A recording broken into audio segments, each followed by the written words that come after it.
60 రోజుల్లో మీతో ఇంగ్లీష్ అద్భుతంగా మాట్లాడిస్తాం. వెంటనే కాల్ చేసి జాయిన్ అవ్వండి. నమస్తే, వెల్కమ్ టు సుమన్ టీవీ. నేను doctor Anuhya, internationally certified happiness and mindfulness coach.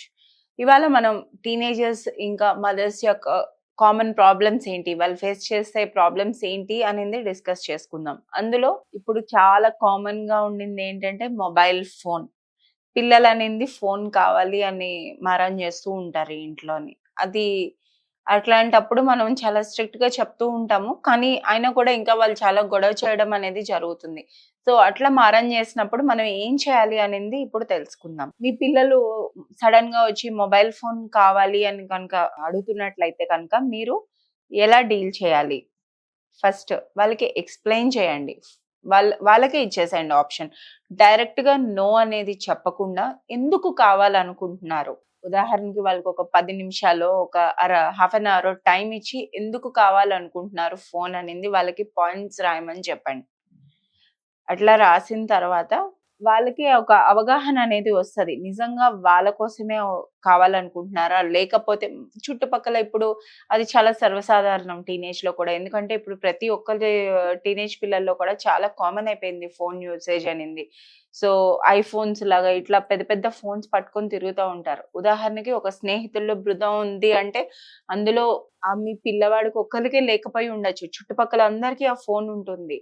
మనం కరెక్టే. మనం అది చెడు తోవలో పట్టిస్తుంది అని మనం నో అని చెప్తూ వస్తున్నాం. కానీ అది పిల్లలకు కూడా ఎఫెక్ట్ అవుతూ ఉంటుంది. వాళ్ళేంటంటే కొంచెం వాళ్ళ ఫ్రెండ్స్ దగ్గర వాళ్ళు కొద్దిగా తక్కువగా ఫీల్ అవ్వటం కనుక అట్లా ఫీల్ అవుతూ ఉంటారు. లోగా ఫీల్ అవ్వటం వాళ్ళ కాన్ఫిడెన్స్ కూడా దెబ్బతినే ఛాన్సెస్ ఉంటాయి. ఎందుకంటే వాళ్ళు టీజ్ చేయడం కానీ, నీ ఒక్కరి దగ్గరే లేదు, లేదా నువ్వు ఇంకా చెప్పినట్టే వింటున్నావు, నువ్వు అడగలేకపోతున్నావు, నీ వల్ల కాదు.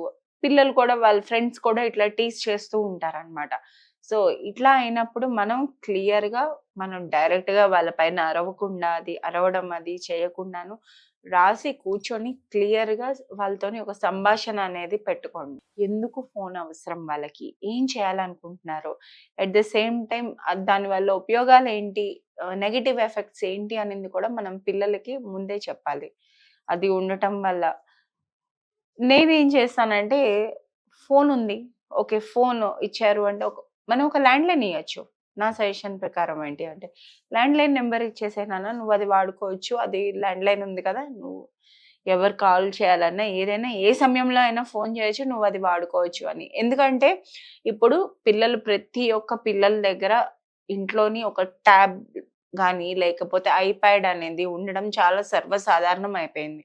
సో వాళ్ళకి గేమ్స్ అన్నా, మెసేజ్ చేసుకోవాలన్నా, ఏదైనా గూడా అన్నీ అందులోనే అయిపోతుంది. ఫోన్ అనేది ఓన్లీ మనకి ఇంకొకళ్ళతో సంభాషించడానికి మాత్రమే అవసరం. సో, మనం అది క్లియర్‌గా ఒక బౌండరీ అనేది సెట్ చేసి మనం చెప్పాలి పిల్లలకి. లేదా మనం కొన్ని రూల్స్ పెట్టుకుంటామనమాట. యాస్ ఎ ఫ్యామిలీ మనం ఓన్లీ ఈ సమయం తర్వాతే, నీకు ఇన్ని సంవత్సరాలు, ఇంత వయసు వచ్చిన తర్వాతే నేను ఫోన్ ఇద్దాం అనుకుంటున్నాను. అది కూడా మనం ఊరికనే ఇవ్వం. వాళ్ళు ఎర్న్ చేసుకోవాలి. అంటే వాళ్ళు ఏదైనా చేయవలసిన పనులు కానీ, ఏదైనా కానీ నువ్వు ఇట్లా నీ పద్ధతి గనుక సరైనగా ఉంటే గనుక నేను ఇట్లా అయితే ఇస్తాను అది అని. సో, మనం ఇలా క్లియర్‌గా కూర్చొని పిల్లలతో మాట్లాడి నో చెప్పడం ఒక పద్ధతి. డైరెక్ట్‌గా నో చెప్పేసామనుకోండి, అసలు నేను మాట్లాడుతుంది వీళ్ళు వినిపించుకోవటం లేదు అన్న ఫీలింగ్‌లో ఉంటారు. అదే మనం వాళ్ళని కూర్చోబెట్టి క్లియర్‌గా ఇట్లా ఎక్స్‌ప్లెయిన్ చేసి నో చెప్పాము అంటే వాళ్ళు కూడా ఒక అర్థం చేసుకునే స్థితిలో ఉంటారనమాట. ఓహో! దీనివల్ల ఇవి కూడా ఉన్నాయి కదా! అందుకనే నాకివ్వనంటున్నారు. అంటే పిల్లల్లోని కూడాను ఒక ఫీలింగ్ అనేది ఏర్పడుతూ ఉంది. ఎలాంటి ఫీలింగు? నేను చెప్పిన మాట వింటున్నారు. కానీ వాళ్ళ పాయింట్ ఆఫ్ వ్యూలోంచి ఇవి నెగెటివ్ థింగ్స్ చెప్పారు. అవును నిజమే కదా! అని వాళ్ళు కూడా ఒక ఆలోచన అనేది స్టార్ట్ చేస్తా ఉంటారనమాట. సో, మనం నో అని చెప్తా వచ్చి లేదా వాళ్ళు కనుక మనకి వచ్చి అడిగితే మనం ఎట్లా తిడతామో, ఏం చేస్తామో, రియాక్ట్ అవుతామో తెలియక వాళ్ళు ఇబ్బంది పడుతూ ఉంటారు. ఆ పియర్ ప్రెషర్ అనేది తట్టుకోలేరు. సో, మనం పిల్లలకి ఇక్కడ ఏం చేస్తున్నాం, ఒక సేఫ్ స్పేస్ అనేది ప్రొవైడ్ చేస్తున్నాం. వాళ్ళ యొక్క మనోభావాల్ని కానీ, వాళ్ళు ఏదైనా ఫీల్ అవుతున్నది కానీ, ఏదైనా కూడాను వచ్చి మనకి షేర్ చేసుకునేటంత సేఫ్ ఎన్వైర్న్‌మెంట్ అనేది ఇవ్వాలి మనం. అండ్ వీళ్ళతో మాట్లాడినప్పుడు ఆల్వేస్ ఒక పాజ్ అనేది తీసుకోవాలండి మనం. లేకపోతే మనకున్న ఎమోషనల్ దీనివల్ల తీసుకొని వెళ్ళి ఆ కోపతాపాలు అన్నీ కూడా పిల్లల మీద పడుతుంది. అది చాలా ఎఫెక్ట్ అనేది చూపిస్తూ ఉంటుంది. సో మనం రియాక్ట్ అవ్వకుండా రెస్పాండ్ అయినట్టయితే కామ్గా ఇలాంటి విషయాల్లోని మనం బెటర్గా వాళ్ళకి హ్యాండిల్ చేయొచ్చు. ఎప్పుడైతే మనం ఇలా క్లియర్గా మాట్లాడతామో పిల్లలు కూడా ఈజీగా అర్థం చేసుకుంటారు ఎందుకు అని. ఉదాహరణకి ఇప్పుడు టీనేజ్ పిల్లలంటే ఒక 13-14 ఇయర్స్ ఉన్నారనుకోండి, లేదు ఇంకొక 2 ఇయర్స్ తర్వాత నీకు ఇస్తాను, లేదా వాట్ ఎవర్, అది మీ మీ ఇష్టం, మీరు ఏ వయసులో ఇద్దాం అనుకుంటున్నారు అనింది ఇలా క్లియర్గా ఎక్స్ప్లెయిన్ చేయొచ్చు. నెగటివ్ ఎఫెక్ట్స్ ఏంటి, పాజిటివ్ ఎఫెక్ట్స్ ఏంటి అనేది మనం క్లియర్గా వాళ్ళు అర్థం చేసుకునే విధంగా చేయగలిగే బాధ్యత మనది. అది మన చేతుల్లోనే ఉంది. ఎప్పుడైతే ఇలా చేస్తామో వాళ్ళు కూడాను ఈజీగా అర్థం చేసుకొని మనం చెప్పిన మాట అనేది వినడం జరుగుతుంది. ఇక్కడ నేను అందుకని కనెక్షన్ కమ్స్ బిఫోర్ కరెక్షన్ అంటారు. ఇక్కడ నేను ఇంకొక ఉదాహరణ అనేది షేర్ చేయాలనుకుంటున్నాను. ఉదాహరణకి పిల్లవాడు ఏదో పోగొట్టాడు, లైక్ ఏదో ఒక వాల్యుబుల్ అనేది పోయిందనుకోండి. సో మనం ఏం చేస్తామంటే మనకి కోపం వస్తూ ఉంటుంది, రెస్పాన్సిబిలిటీ లేదని. కరెక్టే, 100% మనకి కోపం రావడం అనేది చాలా సహజం అండ్ న్యాయం కూడాను. కానీ అరవడం వల్ల మనకి అది వస్తువు అనేది దొరకదు కదా. సో మనం ఏం చేయాలి అంటే పిల్లల్లోని ఆ రెస్పాన్సిబిలిటీ అనేది పెంచాలి. ఎలా పెంచుతాము మనం? మాట్లాడతాం.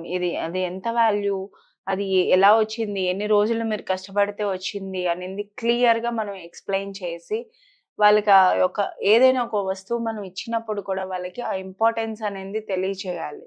సో ఇట్లా చేయటం వల్ల ఏంటి అంటే మనం బెటర్‌గా కమ్యూనికేషన్ అనేది పెంచుకుంటాం. బాండింగ్ అనేది కూడా బెటర్ స్టేట్‌లో ఉంటుంది.